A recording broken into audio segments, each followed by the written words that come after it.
So, thank you, all of you, this giant crowd, for showing up to our workshop this evening. Our topic tonight is tune up your resume, how to stand out in the crowd. Um, and my name is Peter Osborne. I work in the Bates Center for Purposeful Work, and I'll let my colleague Amy introduce herself. Thanks, Peter. I'm Amy Jaffe. I work in the Center for Purposeful Work, and Peter and I are both part of a team that is focused on career exploration and supporting students as they uncover their interests and their skills and the things that really matter to them, and help them find where those things align with actual occupations and career paths. So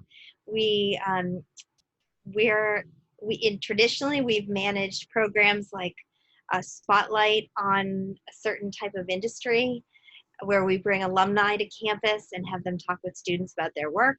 And of course, now this summer, we're giving a lot of thought to what programs like that might be like in the new reality of probably virtual connections with alumni. But we're excited about that opportunity because it actually is, it's going to be a time when we can engage possibly more alumni in all sorts of different industries and locations, and bring their stories to students at Bates. So we're looking forward to some new programming around that, around what we do for next year. But anyways, we're very, very happy to have you here and excited to talk about how to update your resume. Great, thank you, Amy. So, tune up your resume. The reason we picked this topic as part of our workshop series in the month of June is because this is kind of a common time of year where people may be engaged in the job search, or maybe they're looking for an internship, or maybe they're in an internship or doing something over the summer. And this is just a really good time for people to be thinking about updating and kind of, cleaning up or polishing, or maybe re-energizing your resume. So the session itself and the slides here are really meant for people who may already have a resume and who kind of want to take it to the next level. But if you don't yet have a resume, we hope that there will be plenty here that you too can use. And we'll provide the slides after we're done here. And there's some links to our resume guide that will be a really good resource for you. So let's get started. Right. So in our workshop tonight, we're going to be talking about the purpose of a resume and what you're actually trying to accomplish by creating this document, and then and how you might target your resume to a specific opportunity. So we're going to help you think about making it more effective, and within the with some emphasis on whatever that purpose is for your resume. Part of that will be how to write an accomplishment statement. What is an accomplishment statement, and how to write a really effective one. And of course, tuning up your resume or revising it will involve thinking about more recent experiences. Perhaps since you last created your resume, you've had several accomplishments. Well, it's time to include those on your resume. And that also means it's probably time to take some things off of your resume. So we're going to talk about how to do that. And then some of our suggestions for best practices include getting feedback on your resume and maintaining it in an ongoing basis. So we're going to talk about how to do those things specifically. Great, thanks, Amy. So let's start first with recentering on the question of what is the purpose of your resume. I think that people have a lot of misconceptions about what a resume is and what it isn't. And the first thing that I would say is that a resume, the primary purpose of your resume is to market yourself to a potential employer in order to secure an interview. Um, so of course, a resume is just one tool. A lot of job applications and internship applications also ask for a cover letter, and that's, a supplement to a resume. But your resume is one tool that you use with the goals of securing an interview. Um, I personally have never heard of anybody getting offered a job just based on their resume and cover letter. There's always that interim step of getting an interview. So resume does not get you a job, it gets you an interview. And the way that your resume can help you to get an interview is to highlight the most pertinent experiences, skills, and accomplishments from your background that are most relevant to a particular position. So that means that when you use a resume to apply for an internship or a job, it really should be highly targeted to that specific job. And we're going to talk about some strategies to do that. And when I think about resume, I really think about two different types of resumes. They're related, but they serve different purposes. So the first is what I'd call an archive resume. And your archive resume is really a document that you use to keep track of and archive your skills and experiences. It's essentially a record, and it can serve as a foundation for the resume you may use for an application.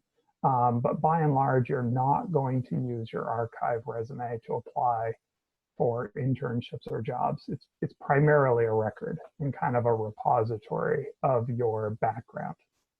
The second kind of resume, a targeted resume, is the type of resume you would use to apply for jobs or other opportunities like that. And a targeted resume is a resume that would be edited specifically and targeted to a particular job or internships requirements. Targeted resumes can be targeted either to a specific type of organization or job, right? Like I hear from some students who are applying to different types of jobs. And so they say, this is my paralegal resume. This is my data analytics resume. This is my teaching resume. So they may have resumes that are targeted generally to specific types of jobs. So that's one way that you could have a targeted resume. But ideally, your resume should be targeted really specifically to an individual job, and should be targeted specifically to every specific application. So what that means is that you probably are going to have many versions of targeted resumes. And you'll have to find a way to manage them, but if you have many versions of your resume, that's actually a good thing. So you have one archive resume that you keep as a record of you and your accomplishments. And when you find an internship or a job that you want to apply to, then you may edit down your archive resume into a targeted resume, which you would then use for your job application. When we talk about targeting job application materials, that's a really important strategic decision when you are deciding to apply for things. And this is an instance where, something I tell students a lot is that the internship or the job search is really a quality over a quantity game. And what that means is it's actually a much better investment of your time to spend a lot of time targeting your resume and cover letter to say 5 job applications than it is to send out 100 untargeted applications. So that's what I mean by this is a quality over a quantity game. I think it feels really, a lot of people are tempted to feel really productive by saying, I've sent out 100 applications. And that always gives me pause and makes me want to, probe their strategy a little bit and remind them that this is, the old adage, work smarter, not harder. So that's kind of the principle behind the targeted resumes is quality over quantity here. And this is I just wanted to put a plug in here for our resume and CV writing guide, which is available via our website and by Handshake. The guide offers really great general advice on formats and content for resumes, including targeted resumes, and even includes a wide variety of really helpful samples with different ways to approach your format and content within the document.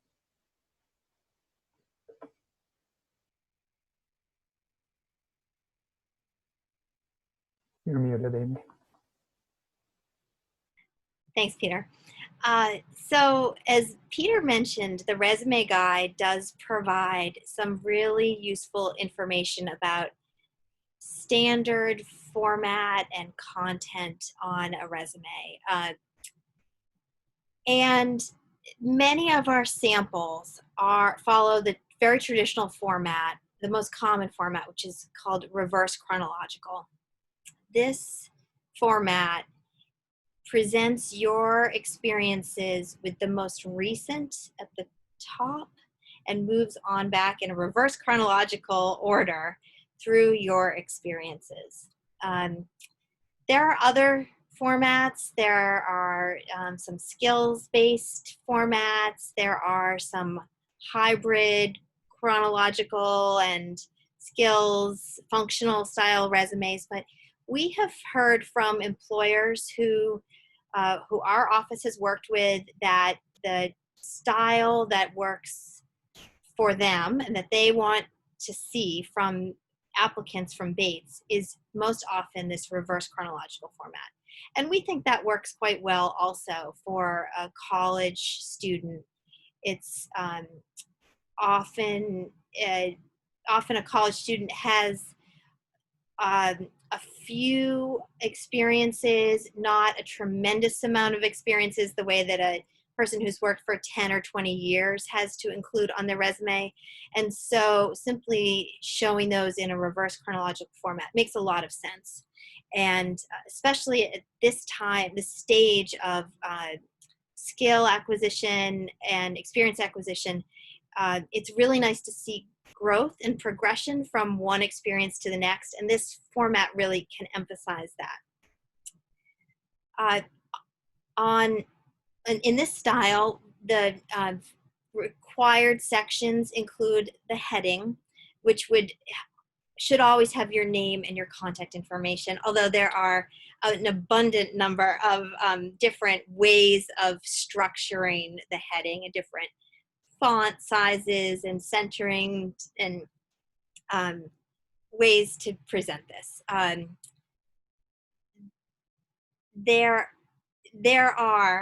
There's a famous saying in career counseling space, which is that if there are as many people in the room, there are that many number of opinions about resumes.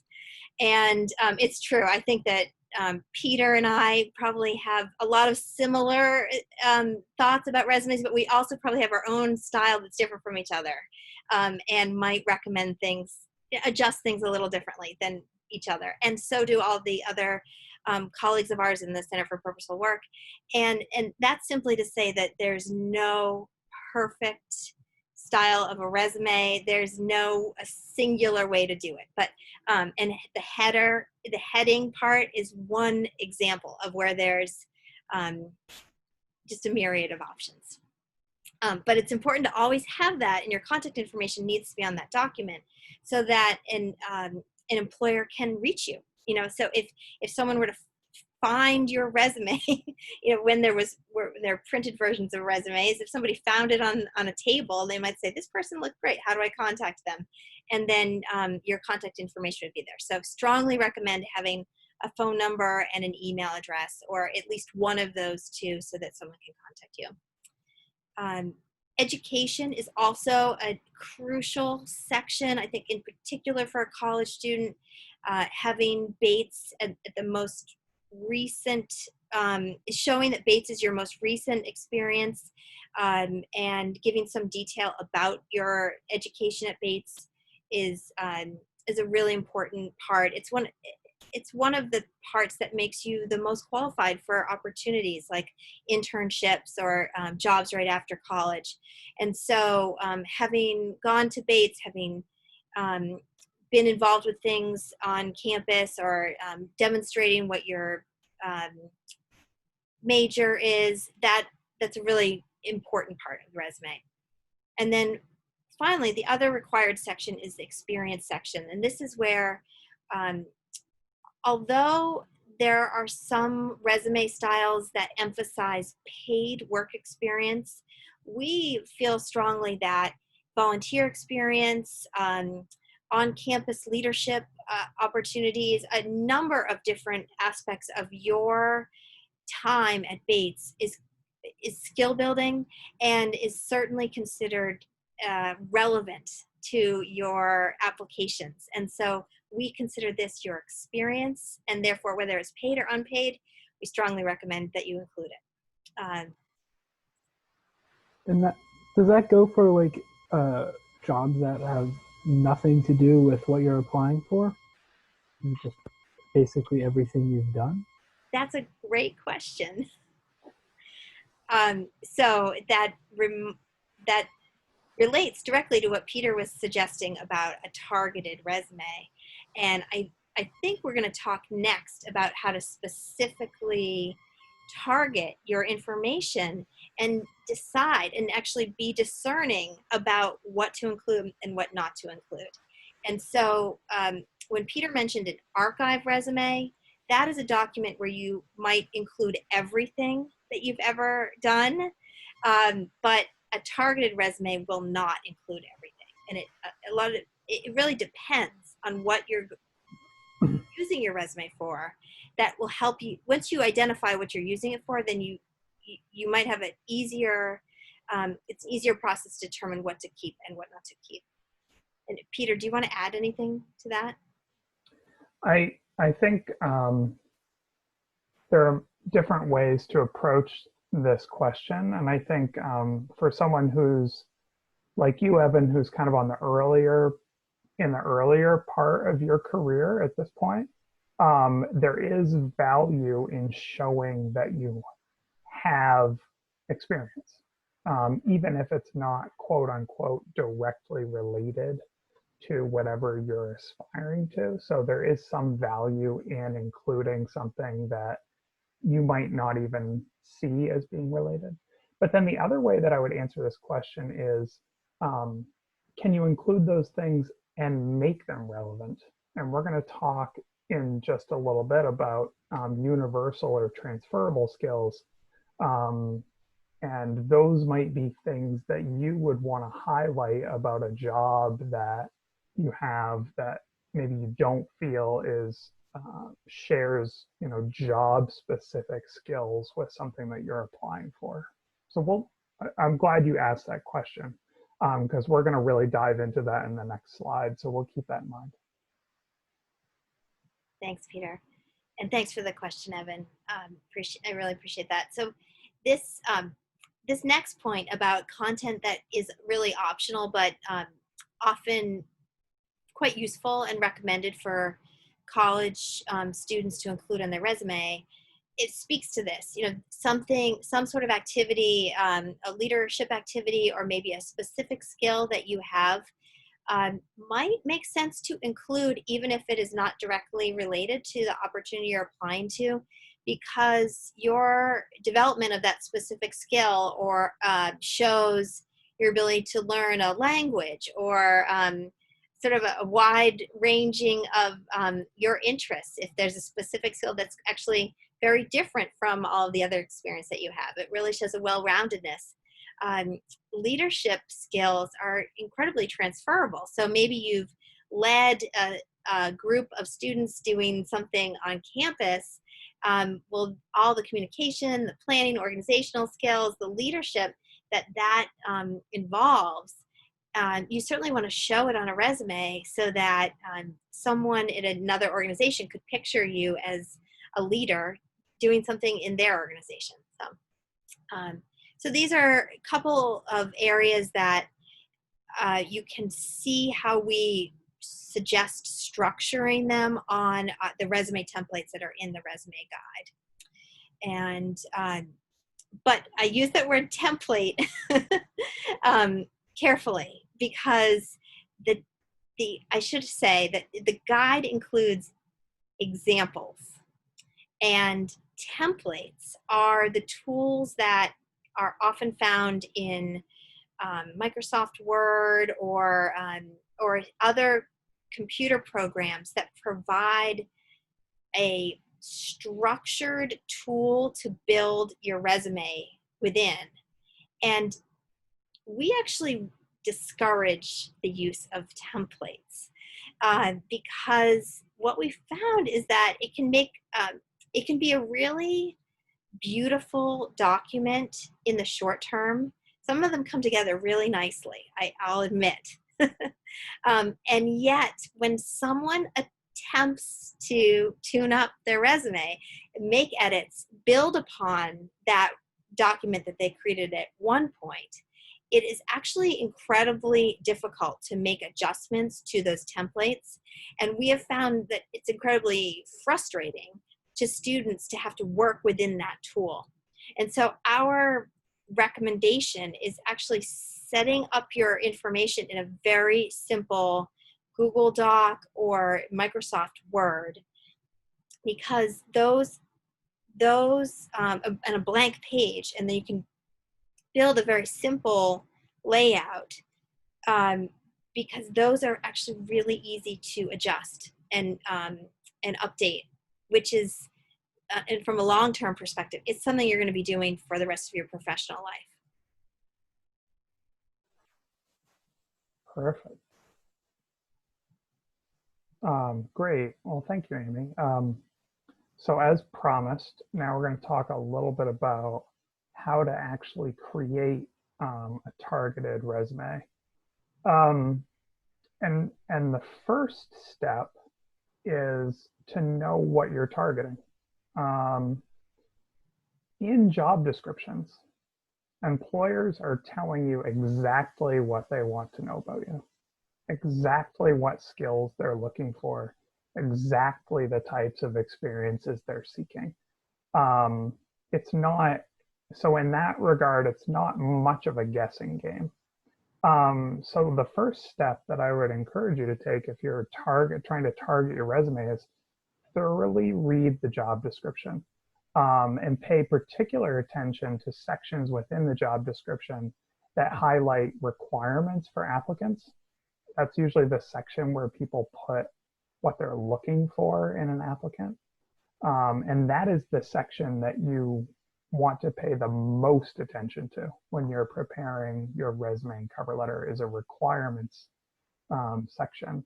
But you may also want to look at the responsibilities section, which is usually a list of typical things that a person in the position will do in the job. And the difference, I mean, I think it is important to understand the difference here, right? Like, something may be listed in a responsibility section on a job description, but you don't necessarily have to know how to do that thing in order to apply and get hired, right? But I think you can show capacity to learn similar types of skills in your resume. So responsibilities, or lists of tasks that the job does, is not necessarily an indicator of how you should target your resume, but requirements is. I mean, that's the checklist. Okay, you can literally think of it as a checklist, because that's how a lot of employers use that list of requirements. So thoroughly read the job description, and highlight it, right? Like, copy and paste it into a Google Doc or a Word document, or print it out and actually highlight the most important requirements that you're reading in the job description, because those are your targets. So it's important to know what those are right from the beginning. Here's my pro tip. In your resume, in targeting your resume, you can feel free to use the same words and phrasing as the job description. I tell that to students all the time, and they're like, well, isn't that like, copying? Or another thing I often hear was, I don't want to like come off too strongly. And my response is, don't worry about that. You're honestly making a hiring manager's job easier by using the same phrases and language in your resume as they use in the job description. And if we go back to the idea of the job description as a checklist, and if I'm a hiring manager reviewing resumes for a job, I may have the job description in one hand and your resume in the other, and I'm using your resume to try to check off as many of the requirements from the job description as I can. And that's how decisions are often made about who gets an interview, who moves on to the next part of the hiring process. So, yeah. Peter, I'm sorry to interrupt, but I just wanted to say that you're spot on. I used to work in recruiting and HR, and we would literally do that. There would be the job description list, and then we'd look at resumes and literally check, this person has 8 of the 10, this person has 10 of the 10. Yep. It made it simple for us as the hiring team to make the decisions. Yeah. Thank you, Amy. Because you don't want, oftentimes hiring managers are really, when we say looking at a stack of resumes, that's not hyperbole. Hiring managers are often looking at actual stacks of resumes, and they're just checking they're not even reading. They're usually scanning and looking for certain things in their job description. So I just don't think it can be overstated how important it is to make their jobs easier by using language to describe your own skills and experiences that they are giving you. So do that whenever you can. And after you do that, and let me give you an example of that, right? Like if you are, we talk a lot about the use of active verbs, and we're going to get into that when we talk about accomplishment statements on the next slide. So starting an accomplishment statement with a strong active verb is the best way to communicate a skill set. So if I'm reading a job description and they say that they're looking for somebody with strong organizational skills, there's your verb right there, organize, organized. What better way to show off your organizational skills than to use that word? If they're looking for leadership skills, lead, led, communication skills, communicate. These are simple ways that you can use the information that they're giving you to your benefit. And they want you to do that. They want you to do that.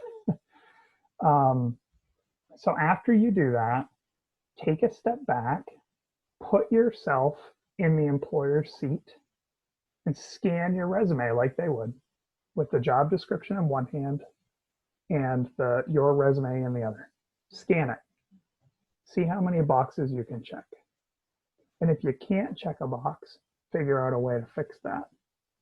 You might even have a friend. Give them the job description, give them a copy of your resume, and just ask them to see how many boxes they can check off. Because that can be a good way to figure out what might be missing, or what connections need to be made a little bit clearer. And then finally, Evan, this gets back to what we were talking about before about universal or transferable skills. Your first priority in targeting your resume to a job is hitting on job specific skills that they outline in the job description. So you want to do that first. That should be your priority, is hitting on job specific skills and competencies. If you have space, then you may also want to find ways to incorporate more universal and transferable skills throughout your resume. So what's a universal skill? These are skills that are necessary and that you develop in almost any job anywhere. But they may not show up in job descriptions. They may just be a given, but they are definitely necessary. So examples of transferable skills might be communication. We talked about that before. The ability to work on a team, being able to be organized, manage your time. These are all skills you may not see in a job description, but they're still very much valued and employers are still really looking for them. So after you've checked all the boxes of your job specific skills, go back into your resume and see how you might pepper universal or transferable skills throughout. So like, to get really specific to your question before, you might have a job on your resume that didn't give you any skills specific to what your career goals are, but maybe you just build accomplishment statements for that job purely around some transferable skills. And I do joke to students that the ultimate transferable skill is having a job and not getting fired. I mean, that's a pretty important employability skill. And so even at the most basic level of showing a potential employer that you can keep a job, that is going to be beneficial to you at the most basic level.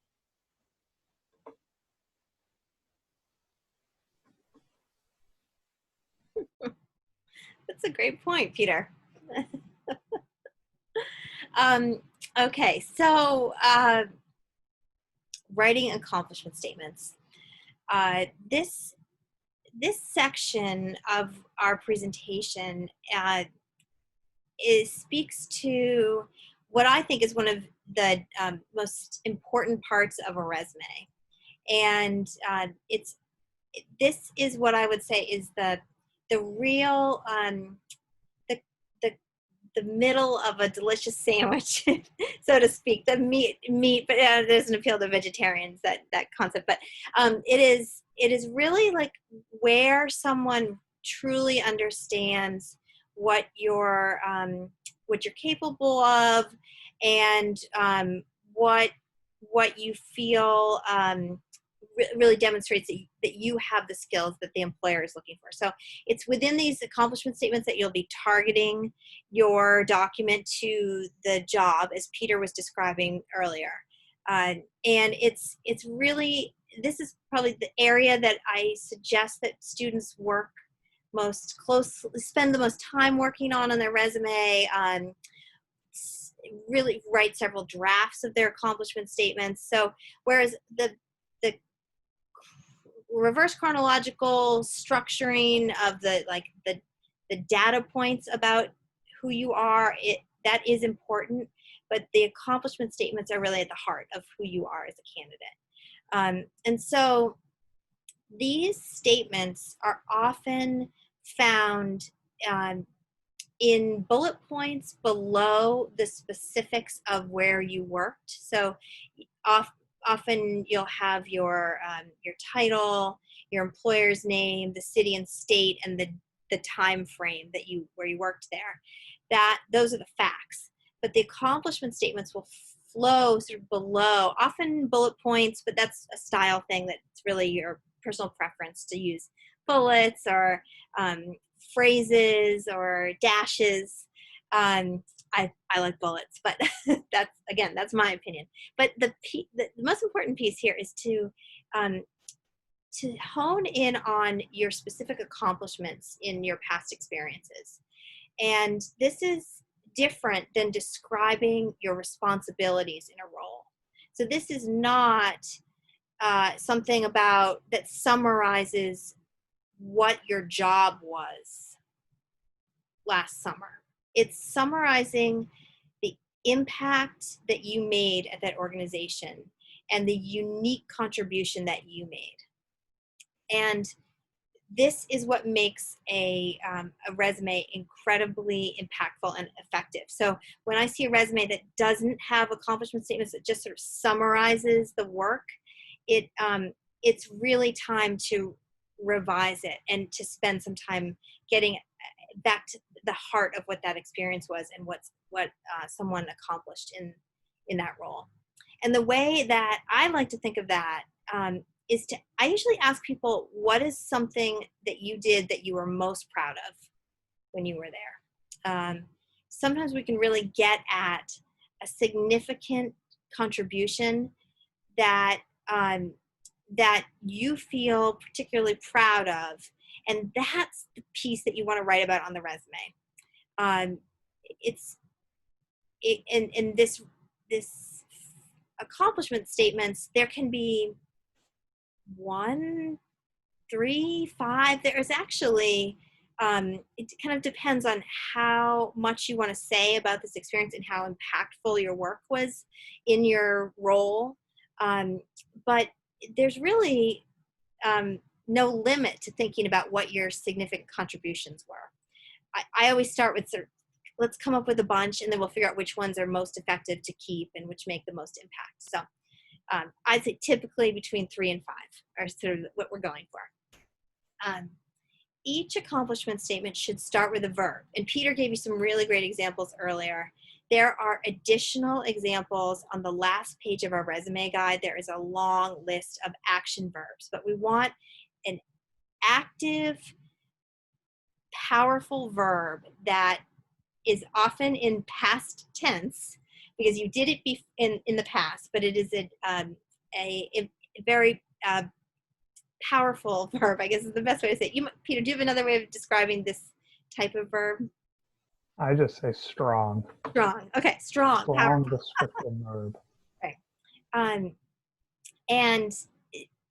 And from that verb, maybe you're inspired by the job description, as Peter was describing earlier. Maybe you choose a few from the list in the back of the resume guide, but you want to begin your phrase with this strong verb.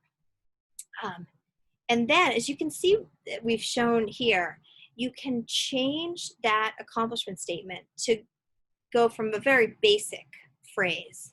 Okay, so you researched legislation. Okay, that's sort of more factual. It doesn't really tell me much about how you did it or what it was exactly. So what we suggest is taking it to the next level. Think about the specifics, the details. Quantify when you can. So you can see how these examples take it to a much more impactful phrase. So we add a detail here. Researched 3 strikes legislation and crafted bill analysis. Okay, that tells me a lot more about what you did than just research legislation, right? So it gives a real specific detail to what you did. But now we take it to the next level and we add the accomplishment and the achievement of why it mattered, really. It's what you're going to try to say in the accomplishment statement. Researched 3 strikes legislation and crafted bill analysis that secured 75% approval vote by the House of Representatives. Whoa, that is really an accomplishment, right? What if this person who actually did this had simply written research legislation, right? I just kind of think, that's fine, that's nice. This tells me what the impact was of that work that they did, and quantifies it. So I can imagine that this person might do something with similar impact at my organization if I was going to hire them. So you can see how it just tells the reader so much more about your abilities. And it also, we want you to stand out. If there really is a stack of hundreds of applicants and everyone has researched legislation, there's no way you're going to really be selected from that group necessarily. But if someone has described the detail and talked about the impact, then that's going to make your resume rise to the top and probably move you to the interview phase from here.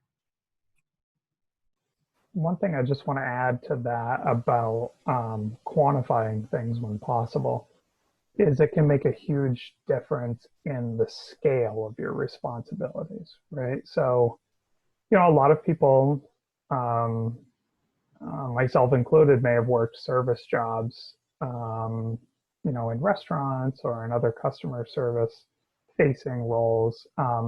And so something that you did may have been serving customers, right? So that could be an accomplishment statement.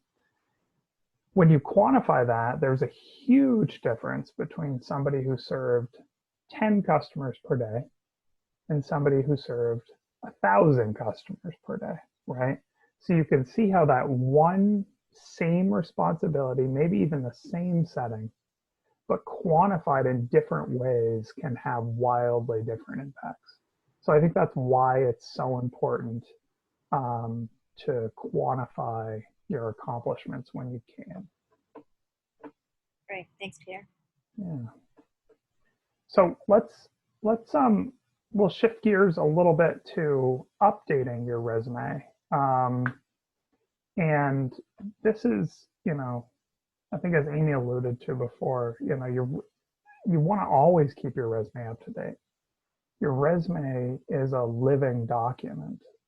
It's a living document of your accomplishments, of your skills, of your experiences. But the cycle, I think, is that a lot of, especially students, they may update their resume in the spring so they can apply for internships for the summer. And they do their internship and they don't touch their resume until the next spring when they're applying for another internship or for a job. And then by then I'll say, well, so what'd you do in that internship? Oh, well, it was so long ago and I got to try to remember. So the best time to update your resume is while your experiences, skills, and accomplishments are fresh in your mind. So they're very fresh. You are fully aware of the most impactful aspects of your experience and can give your resume, a fresh kind of tune-up, if we're going to stick with that analogy. So to do that, you want to take a little bit of time shortly after or even during something that you're doing to really reflect on and record the most impactful aspects of each of your most recent experiences. Primarily for your archive resume, with the goal of using this to make a targeted resume down the road. So really spend some time to reflect on and compile the most impactful aspects or accomplishments of each of your recent experiences. And that could be internships, that could be a course that you took or a project you worked on, or maybe you had an on-campus job, or maybe you led a club or you played a sport or something like that. These are all valid experiences for your resume and for your pursuit of purposeful work. And so while it's fresh in your mind, reflect on those things, compile them, and craft some good accomplishment statements that demonstrate both industry specific and universal or transferable skills while it's fresh. Another great pro tip is to actually ask, this would apply to, like, if you're in a job or you just finished an internship, to actually ask your supervisor or mentor or maybe some trusted coworkers to review your updated resume and actually ask them for some feedback. on their perceptions of your accomplishments and skills. One of the most admirable yet frustrating characteristics of a lot of BATE students is overwhelming humility, and not wanting to quote unquote oversell. And so I think a lot of students are not always aware of the full impact of the things that they did, and can really benefit from having somebody else who's familiar with your work point out some of your accomplishments and help you understand just how important they are. So that can be a really great way to update your resume. And then another way to do that, and this is indirectly related to your resume, but if you can, hold on to work samples or collateral. If there are physical pieces of evidence that can demonstrate or back up your skills and accomplishments from a particular experience, try to hold on to them. Because if down the road you need to kind of reacquaint yourself with a project you worked on, then you'll have those pieces of evidence at the ready to do that. So these are just some quick high overview on updating your resume.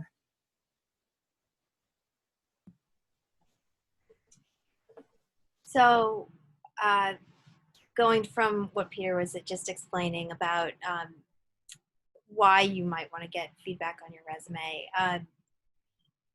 we have a few suggestions on people you could ask for that. As Peter mentioned, talking to someone who understands the work that you did and can appreciate your contribution in a way that you may not be able to yourself is a really good idea. And so if it's hard to see that you've made a difference in an organization, a supervisor might be able to help you see that, and might actually be able to give you even some more details around the impact of your work. So if we were to go back to that example of the accomplishment statement, your supervisor might say, oh, you know, all that work that you described, it actually made a difference in our bottom line that year. Or there might be some other significant piece that that you may not have even been aware of. But if you talk to your supervisor about it, they could give you some input. Really like the idea of having a mentor, maybe someone who you've done a job shadow with, or worked with in some capacity, maybe not necessarily supervisor, but somebody who is trusted who you trust to have a perspective that would be helpful. A coach is another good example, professor, and of course, our team is available to help review resumes. So I'm going to quantify my statement when I say I've looked at thousands of resumes in my life. And I've seen some great ones and not so great. And I think I could, collectively, our whole team has probably seen 1 million resumes, right? And so maybe that's an exaggeration, but we are more than happy to help with a resume and give some constructive feedback about how to make it more effective. I like this point to ask for some specific feedback about a particular part of your resume. That would make sense if you're asking a supervisor, for example, could you comment on how I've described the particular section about my role in your organization? Or maybe you have an on-campus job and you want to ask your supervisor, staff supervisor, about how did I do with describing this? Or do you have any suggestions for how other students have written this part of their resume? So that can be actually the most useful strategy. Going back to the point that every person in the room has their own opinion about resumes, you may get some feedback on your resume that is contradictory to what you hear from someone else. And we work through that with students all the time, people who have gotten feedback from a professor or a parent or even somebody else on our team who said, put this in, take this off. They're I think it's interesting to get a lot of different opinions about your resume. And the piece that I think is most important here is that when you send your resume out, you don't know what the reader is going to experience when they do read your resume. And so you actually need to be aware of how all different perspectives are going to take that content in. And so that's where getting all these several opinions, it's not to say that one is right or that the other is wrong, but that that you want to arrive at a place where everyone who reads your resume actually gets a sense of the theme that is related to your target or your goal. So overall, is it making the kind of impact that you intend, right? And so eventually, so there might be people who say, I like italics, I like bold, I like bullets, I like dashes. That piece is actually yours to make decisions about. But did you get a sense that I'm actually really good at project management and organizing things? You might actually ask and define your goal, and then ask for feedback about that part of your resume. Did you pick up on the theme that I was hoping you would pick up on? And that'd be probably the most effective way to get feedback. So we have reached the very near end of our slides, and these are just some resources. And we'll send you this slide deck after we finish. But there are links to the Purposeful Work Resume and CV Guide. This is really a comprehensive guide to getting you started or updating your resume. It includes some good suggestions on format and content, a variety of samples based on different major areas, industry interests, experience levels, and then also, as Amy talked about, a list of active verbs for accomplishment statements. If you want a little light reading, you can read a list of verbs. And if you'd like to actually get some feedback on your resume from someone in Purposeful Work, there are a couple ways you can do that. Throughout the summer, we have daily weekday drop-in hours by email from 1 to 3 p.m. So the deal is, if you email your resume or any other documents to purposefulwork@bates.edu by 3 p.m. on a weekday, we will get you feedback by 4:30 p.m. on that same day. I think we've been doing pretty good with it. I think we've accomplished that goal every day. We can put that on our resume. We can, yeah. So, and then the other way is you can actually schedule a meeting with one of our counselors. You can do that via handshake, or you can do it by emailing, sending an email to purposefulwork@bates.edu to request a one-on-one resume review. And that is that. So if you have any questions or other topics we may want to discuss, we are open now, Evan. Oh, that was great. Thank you. Okay, great. Yeah. Well, that's our dog and pony show. So we will send you the slides after we finish. And if you have any questions that come up, please feel free to be in touch with one of us. And we're happy to help any way that would be most supportive to you moving forward. No, of course. Thanks for joining us, Evan.